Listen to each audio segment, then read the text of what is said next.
Hi everyone, welcome to Showtime and Joysticks. I'm Michael Vanderloon, and before we get started, I just want to let you know that this video will contain some spoilers for the movie, so if you haven't seen the movie yet, I'd recommend you go and see it and then come back and watch this movie.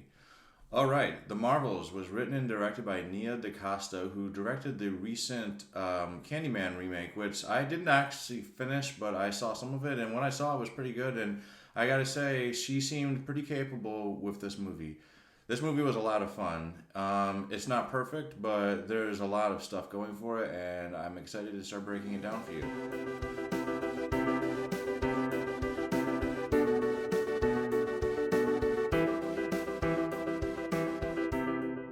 Firstly, let me just say, I had my reservations about this concept of the movie. I was not sure about all the power switching scenes. I thought that it seemed like a cheap ploy to make the movies more interesting. But I was wrong. That was actually a really awesome part of the movie. Like, there was definitely some fight scenes that made good use of the power switching scenes. They were cut, they were pasted. It was jarring, it was hectic, but it was funny and humorous. I enjoyed it.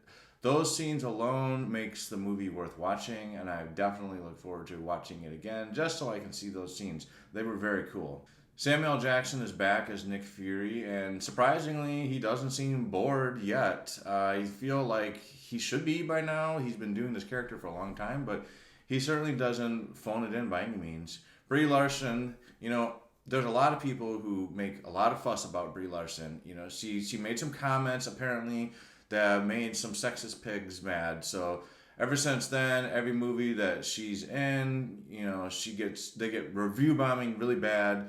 And I gotta say, she actually is very good in this movie. Now, she does play Captain Marvel, kind of stern faced, and she's not, the most cheerful of the MCU characters. But also, by the time this movie is done, she has opened up and become a more well-rounded and more, relaxed character. I think the addition of Monica and Ms.Marvel, Kamala, helped to really bring some groundedness to this character and make her feel just a little bit more relaxed. Because she does have a lot on her shoulders. She's Captain Marvel. So she's patrolling the entire galaxy trying to do things. So it makes sense that there is going to be some heaviness to that role. But, I think Brie Larson does great, and I definitely don't have any complaints of her performance in this movie. She was more than capable of handling the action and the emotional scenes as well, and she can do humor when it called for it. Iman Vellani does a very great job playing Miss Marvel. If you didn't see the Miss Marvel TV show, you're doing yourself a disservice. She's her origin story in that movie or in that show is quite awesome. I mean, it's a very lighthearted show. It has a teenage vibe to it, but it's so exciting and so well done that you don't really feel like you're watching a kid's show. You still feel like you're watching Marvel, and you get to know her family, and her family is really cool. There's a lot of emotions between the mom and the dad, and the brother is actually kind of a standout in that family dynamic. He's actually kind of good. And Monica, she was first introduced, well, I guess technically first introduced in Captain Marvel as a little girl, but then she is reintroduced in WandaVision as an adult. She gets powers by walking through the hex field that Wanda had made around that city. I can't remember the name of the town now. But to the audience's benefit, you don't need to have watched WandaVision or Ms. Marvel to enjoy this movie. They do a pretty good job catching audiences up. There is actually a scene that I thought was kind of a shameless, previously on scene that they should have just, I don't know. It was a scene where Captain Marvel's reliving some of her memories, and I'm like, this is literally just catching the audience up. Like they're trying to work it in as a reason why she's watching these videos and watching these memories, but I'm like, this is for the audience, not for her character. Another interesting thing about this movie was they go back and they explore some of Carol's past. Since the first Captain Marvel movie, she has gone and gotten involved in the Skrull and Kree War, and she went and destroyed the Supreme Intelligence, which ends up actually leaving a void and creating a civil war among the two people. And she, by all accounts, made things worse because she didn't stick around to make sure that there was no ramifications to her action. I definitely see some kind of connection between Carol's actions and our actions in the Middle East. But maybe I'm drawing conclusions. Now, one of the weaker parts of this movie, which keeps with Marvel's tradition, unfortunately, is the villain. Darben is just not a very interesting villain. Zwa or Zwe, I don't know how to say her name, but as an actress, she didn't really resonate with me. Her character just seemed like she had a vendetta, but it just wasn't a very strong case. She was not memorable by any means. She might go down with Malekith from Thor: The Dark World as one of Marvel's least interesting and least compelling villains. But her lackluster character didn't really derail the movie. The movie is still consistently entertaining, even without having the strongest villain.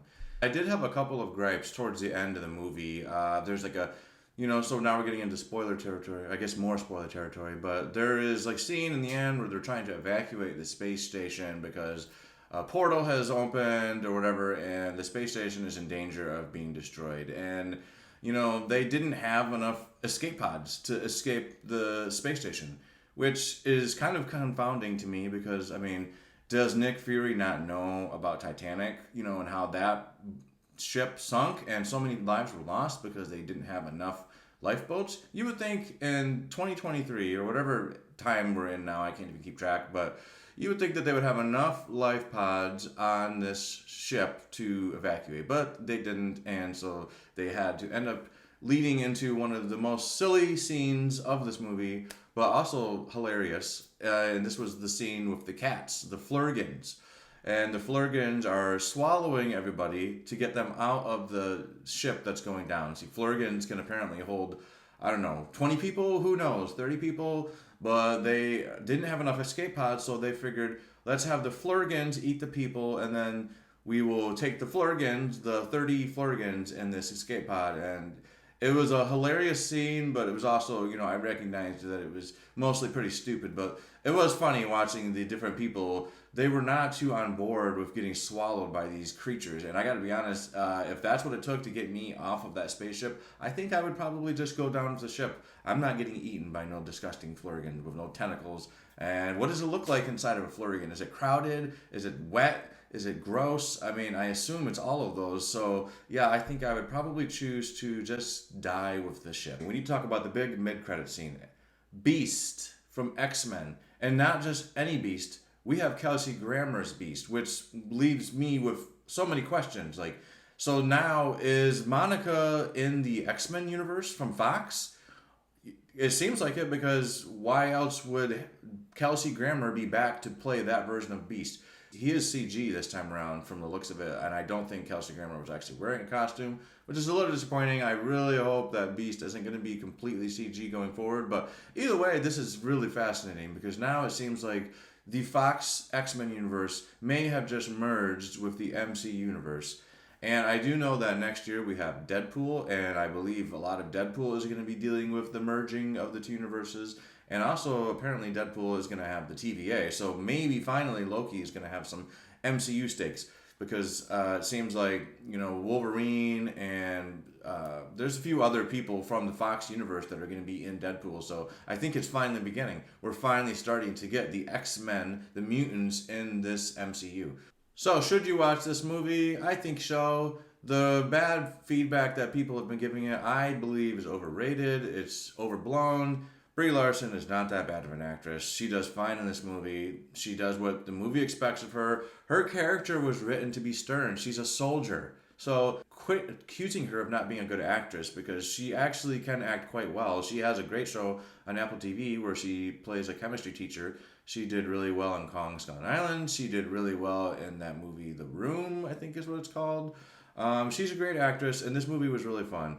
Now, it's not the best Marvel movie, but it is, and it has a lot of over-the-top humor, but it's nowhere near Thor.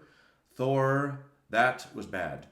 It's not like Thor, but it definitely has some over-the-top moments that might make you roll your eyes, but if you go in just expecting a typical Marvel movie and all the uniqueness that comes with it, I think you will enjoy it because, honestly, I thought it was a lot of fun. If you'd like to see more videos, like and subscribe. I have more content coming, so don't be afraid to hit that button.